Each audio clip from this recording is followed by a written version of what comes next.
दोस्तों नमस्कार। आज मैं पुनः आपके सामने उपस्थित हूँ। आज हम बात करेंगे अपने जीवन में होने वाली अनुभूतियों के बारे में। रेफरेंस में मैं आपको ये बताना चाहता हूँ कि हमारे वेद पुराणों के अनुसार 4 युग हुए हैं: सतयुग, त्रेता, द्वापर और वर्तमान में जो चल रहा है वो कलयुग है। इन चारों युगों में फ़र्क क्या है?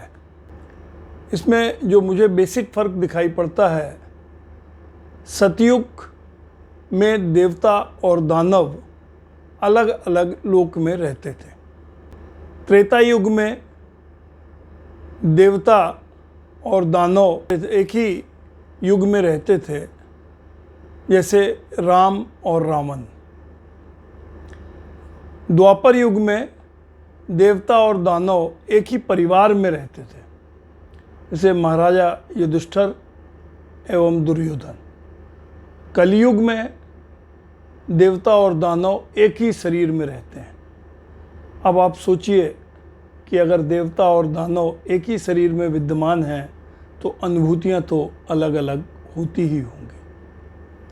अगर आपको कोई प्यार करे तो आपको बड़ा सुखद एहसास होता है।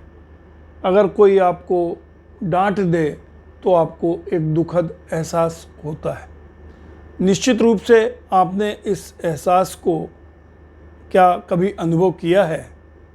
निश्चित आपने इसको अनुभव किया होगा और कभी कभी आपको बाद में अपने दुखद एहसास से जो आपको प्राप्त हुआ और उसमें जो कर्म आपने किए उसमें हो सकता है कि आपको प्रायश्चित भी हुआ हो।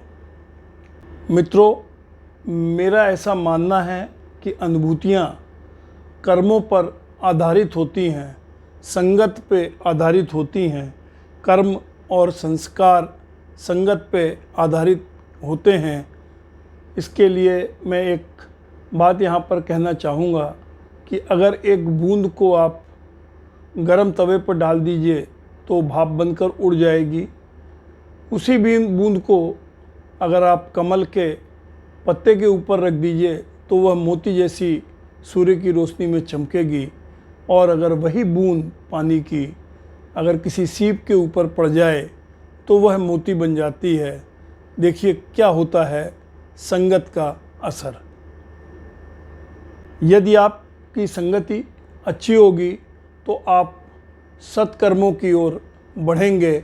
आपका मन, वाणी, संस्कार सारे अच्छे होंगे और यह अगर आपके अच्छे कर्म आपके पुण्य के खाते में क्रेडिट बैलेंस आपका बढ़ाएंगे और यह बढ़ा हुआ बैलेंस आपको मोक्ष की ओर ले जाएगा। मैं ऐसा मानता हूँ कि जैसा मैंने आपको पुराने वीडियो में भी कहा था कि आपको भगवान के सामने नित्य प्रति 1 मिनट प्रार्थना करनी है। और प्रार्थना वो भी यह कि हे प्रभु, मैं आपका हूँ, आप मेरे हैं, आप मुझे अपनी भक्ति में तल्लीन कीजिए। ऐसा अभ्यास आपको करते रहना है। कहा गया है, करत करत अभ्यास के जड़मत होत सुजान। यह अभ्यास आपको करते रहने से एक न एक दिन ऐसा आएगा कि आप प्रभु के करीब पहुंचते जाएंगे तथा अपने मन, कर्म और वाणी पर आप नियंत्रण कर लेंगे। आपकी मृत्यु के पश्चात आपके जीवन की पूरी रील, जो आपका सूक्ष्म शरीर है या सूक्ष्म आत्मा है, उसके सामने घूम जाती है।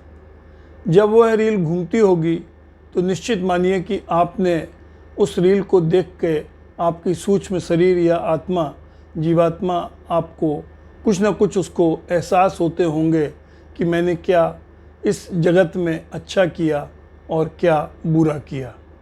मुझे ऐसा लगता है कि यह जो एहसास सूक्ष्म आत्मा को होता है वह भी आपके कर्मों पे आधारित होता है। दोस्तों, आज मैं एक अन्य क्षेत्र में गया था सेवा के भाव से, तो गुरुजी जो उस ट्रस्ट के वो रोटियां वितरित कर रहे थे बाकी अन्य लोग सब्जी, दाल, चावल इत्यादि वितरित कर रहे थे।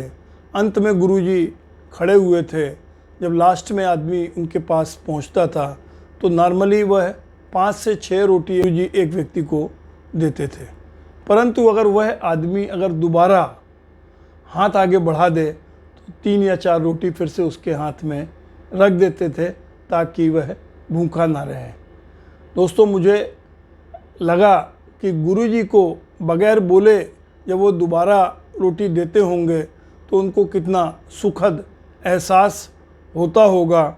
हमें भी इसे अपने जीवन में अपनाना चाहिए, परंतु यह तभी संभव है जब हमारी संगत अच्छी हो। संगत अच्छी होगी तो कर्म अच्छे होंगे, कर्म अच्छे होंगे तो संस्कार अच्छा होगा, परंतु ये तीनों चीज़ें संगत, कर्म और संस्कार वाणी के ऊपर भी निर्भर करते हैं।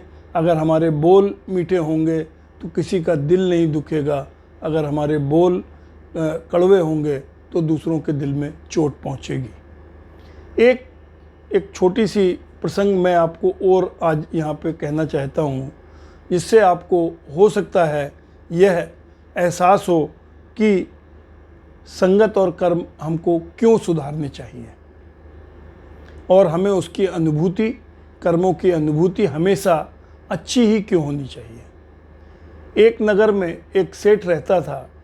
वो बहुत ही धन दौलत उसने कमाया, अरबपति खरबपति, बहुत पैसा था उसके पास में। हर तरीके के काम करके उसने बहुत सारा धन अर्जित किया, एकत्रित किया। अचानक एक दिन रात के भगवान यमराज के यमदूत उसके सामने खड़े हो गए और उन्होंने सेठ जी से बोला कि सेठ जी चलिए, आपका वक्त पूरा हो गया। तो वह व्यक्ति बहुत घबरा गया। घबराने के बाद वह यमदूतों से बोला कि मुझे अभी कम से कम 1 वर्ष का मौका दीजिए ताकि मैं कुछ अपने लिए कुछ सत्कर्म कर सकूं, अपने लिए कुछ पुण्य अर्जित कर सकूं। यमदूत उससे पुनः बोले कि आपका समय तो ख़त्म हो गया, आपको चलना ही होगा। फिर चूंकि वह बहुत अमीर व्यक्ति था तो उसने यमदूतों को लालच देने की भी कोशिश की। कहा कि मेरे से इतना पैसा, करोड़ रुपया, 2 करोड़ 5 करोड़ रुपया ले लीजिए, और लेकिन मेरे को कुछ समय की ही मोहलत दे दीजिए, 1 महीने का मोहलत दे दीजिए, 2 महीने का मोहलत दे दीजिए। यमदूत उससे फिर बोले कि आपका समय इस धरती में ख़त्म हो गया, आपको चलना पड़ेगा। सेठ जी ने पुनः हाथ जोड़ के उनसे विनती की कि आप मेरी सारी संपदा ले लीजिए, लेकिन मेरे को कुछ वक्त दे दीजिए ताकि मैं कुछ अपने लिए कर सकूं। यमदूत अड़े रहे कि ये तो यमराज भगवान को कानून के ज्ञाता हैं, उनका आदेश है, आपको मेरे साथ चलना ही होगा। तो पुनः उसने यमदूतों से एक रिक्वेस्ट किया कि मुझे एक चिट्ठी लिखने का मौका दे दीजिए। तो यमदूतों ने उसके लिए हामी भरी और उसने चिट्ठी अपने बेटे को लिखी और बेटे को चिट्ठी में ये लिखा कि बेटा, मैंने पूरी ज़िंदगी बहुत हर तरीके के कार्य करके, अच्छे बुरे कार्य करके इतना धन अर्जित किया है कि कई पीढ़ियां इस धन से खा सकती हैं, लेकिन एक कमी जो मेरे जीवन में रह गई वो यह थी कि मैं अपने लिए कोई सत्कर्म आज तक नहीं कर पाया और मेरा अंतिम समय आ गया है, मैं जा रहा हूँ। लेकिन तुम्हारे लिए एक मेरी शिक्षा है कि व्यापार को चाहे जैसे करना, लेकिन अपने लिए पुण्य कार्य करते रहना, अच्छी संगत करना, अच्छा वाणी बोलना, अच्छे कर्म करना और अपने लिए पुण्य अर्जित करते रहना। मेरा आप सभी लोगों से अनुरोध है कि आप स्वयं सोचें कि मेरे साथ अंत समय में क्या जाना है। मैंने जो आज किया वो अच्छा था, बुरा था। अगर मैंने कोई बुरा किया तो अगर उस गलतियों का हम एहसास करके अगर उसका प्रायश्चित इसी जन्म में कर लें तो ये मानिए कि हमारे जो बुरे कर्मों का खाता है वो उसका हिसाब यहीं पर बराबर होता जाएगा और पुण्य कर्मों का धन हमारे साथ संचित हो जाएगा जो हमारे साथ जाना है।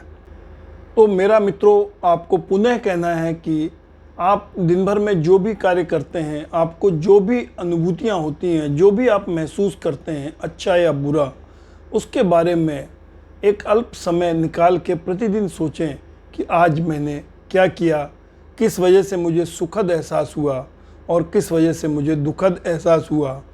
तो मेरे को अपने दुखद एहसासों को सुखद एहसासों में परिवर्तित करने के लिए अपने कर्म, अपनी वाणी, अपने मन पे नियंत्रण पाना होगा और उस अच्छे कार्य के लिए मुझे आगे बढ़ना होगा और मुझे खुद ही यह तय करना होगा कि मेरे आगे का पथ क्या है। मेरी ऐसी मंगल कामना है कि आप सभी लोगों का जीवन सफल हो, अपने अच्छे कर्मों की दिशा में आप आगे बढ़ें, आगे चलते रहें। अगर आज का यह वीडियो, मेरे विचार आपको पसंद आए हों तो अवश्य इस चैनल को सब्सक्राइब करें, इसको लाइक करें, इसको अपने दोस्तों और रिश्तेदारों में शेयर करें। यदि आपके मन में भी कोई प्रश्न उठता हो तो उसको कमेंट बॉक्स में लिखें। मैं प्रयास करूंगा कि अगले वीडियोस में आपको उन प्रश्नों का उत्तर दे पाऊं। तो मेरा आज का अनुभूति या महसूस करने के प्रति जो कथन है वह आज यहीं पर मैं अपनी वाणी को विराम देता हूं। धन्यवाद। ओम गणेशाय नमः। ओम साईं राम। ओम नमः शिवाय।